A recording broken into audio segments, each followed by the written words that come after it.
Sister Kushlip, what is love? What is love? Good question. It's a very good question. It is a longing to be united with another person, and it's in our loving others, we want the best for them, we want the good for them, so we want them to be united with what we know is going to be the complete fulfillment of their life. So that's why we are here to pray that others come to that relationship with God too. So that is love. It's a drawing towards the good, and we know that the good with a capital G is God. Being heart and mind with another person. Heart and mind with another person. And I think we influenced our ideas of love by the love that we saw between our parents. It was a very real and deep thing, but it was full of laughter and enjoyment and fun and happiness, and sacrifices seemed to be all swallowed up in that lovely, friendly, gentle intimacy between my parents. And they were so much of one mind, very different personalities, I might say. My mother was an extrovert, my father was more introverted, the poet. And I think that colours one's aspect of love. Well, we're human, even loving God, we're still human, we're loving with our human hearts. And so what our image of love, I think, is very much what we've experienced as children. God is love. And we see the God as a trinity. It's a trinity of love, Father, Son and Holy Spirit, and they're interacting with love all the time, and their love is going out to each other. So to me, love is going out to another. You can only know you're loving if you're in a relationship.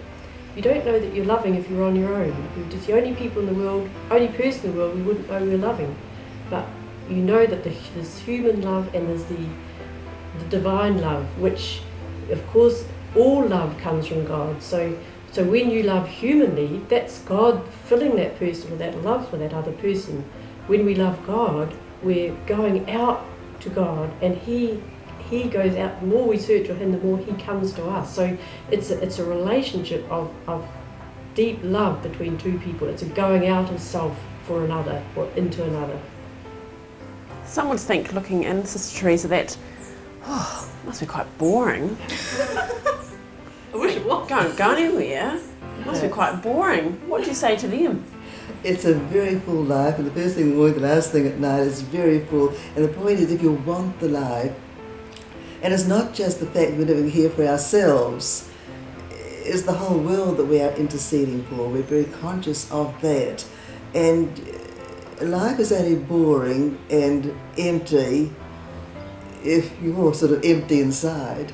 And if you're boring inside, well, life will be boring and empty. But if you're full of God, searching God, well, how can it be boring when you're on a great adventure? You might say that, you know. And there is the aspect too of not just this life, but look at the life to come too. I mean, that's it. There was many people to enjoy the life to come with God. You see, that's it. You see, so it's not boring, and we have a variety of occupations, but that's by the by, really. It's the prayer that sustains us, and our hours of prayer together. That's what's the heart of our life. 2 hours of prayer, one in the morning and one in the afternoon. That's the heart of our life, and everything gravitates about that.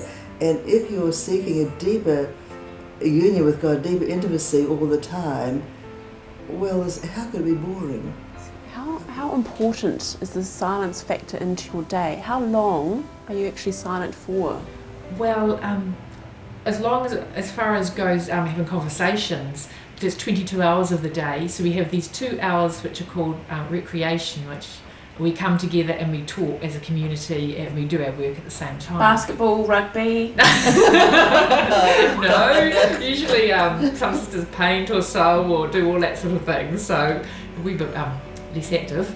But at other times, if you have a need or something, you can say something, you can speak, and we have the 3 hours of liturgical prayer as well as our 2 hours of silent prayer, so we're actually speaking to God vocally in those times. So, but that is so essential, I find, that the time for silence, because I knew even when I came for that week for my live-in, that I went back out there, and it's hard to have that deep life of prayer when there's just so much coming at you out there. so many distractions. So for our particular life, the silence is very essential. And it's not just an exterior silence, it needs to be an interior silence, because you can just be sitting there with all these kind of images, and you could have this internal dialogue going all the time. But that needs to be silent too, so that the dialogue needs to be with God. Sister Dorothea, some would say that you have quite a selfish existence, all about you. But this is not true though, is it? No.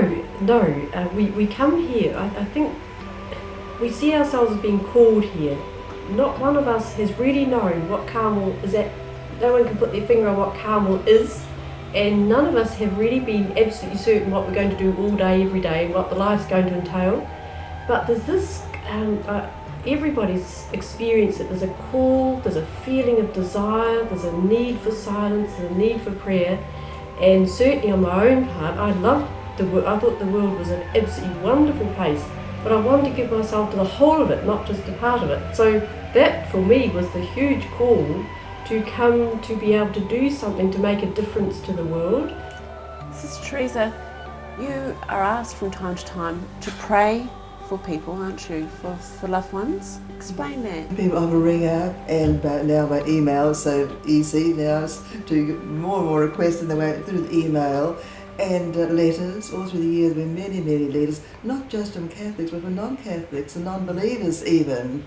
It's quite amazing. The number of people who have that deep faith in prayer, and sometimes they can't even express it as prayer. They will just ring and say, would you put a thought through for me? I mean, that's the way. They haven't got the vocabulary to be able to formulate these requests, but we know what they're wanting. And the young man rang up one day and said, oh, do you pray for people who have taken their lives? We said, we pray for everyone. Would you pray for my friend? And it's very touching and very humbling, I can say that, very, very humbling. That so we're here, in the words of Edith Stein, who I mentioned before, we stand before God for everyone, and nothing's beyond the orbit of our prayers, absolutely nothing. I think people feel that, and they know that in their heart of hearts. And that's a great consolation to us too, to be able to help them in some small way. We're not counsellors, we're not here to give advice, anything like that, but we take everything to the Lord, and He's the great counsellor. If we wanted to help you, because obviously you don't have an income as such, not out there in the workplace, if someone wanted to do something for the Carmelite Nuns, do you have people doing that, or what could we do? Oh yes, people are most generous. Ever since the sisters came here in 1933, the people have been most generous, and we couldn't exist, I might say, without the support of the people, not just Catholics, non-Catholics. All through the years that's gone on, in different ways they express their love for us, but might be gifts or donations or something like that. As well as that, we do actually work making altar breeds, a big thing, and altar breeds. Sister Teresa paints candles, and we made a lot of investments in the past, and also we've always, at the same time as we've done what we can to support ourselves, we grow our own vegetables, we've got a little orchard, and we raise cattle, and what else? We've got nut trees, chestnut trees, so all those sorts of things too. Do you get sick of each other sometimes? You're hoping you wouldn't ask that. Well, I think there's always, in us, there's always things that are going to rub up against other people, and usually it's our own personalities, because we've got such a wide variety of personalities in the community. There's extroverts and introverts, there's artists and practical people. And you have to be strong-willed to stay here. But you can walk away from them. You can't really do that. Right. No, that's probably why we have 22 hours silence. But it's like a family. It's the the same. art of You do the community same life, rubs, yeah. the same. Yeah. You know, that's where we understand families. We understand marriages very well, because good relationships are the whole answer to life, to happiness in life. So it's really maintaining good relationships, and it means not putting yourself first, which is that's standard in a marriage even. So that's where we find that's most important. Now I have to ask a very serious question. Is chocolate a sin? No! Which is one You know, when I came from my live and I'm driving along, my sister's driving me along, and she said, "We can stop for chocolate if you like." And I said, I said, no, I'll be strong.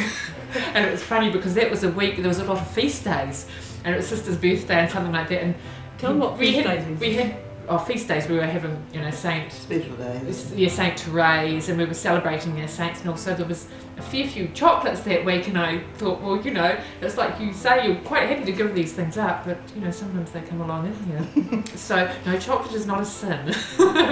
Probably eating a whole box of chocolates might be. I think everything we thought would be giving up, we've actually received back so over hundredfold. It's just amazing, really, what God does. He's very special.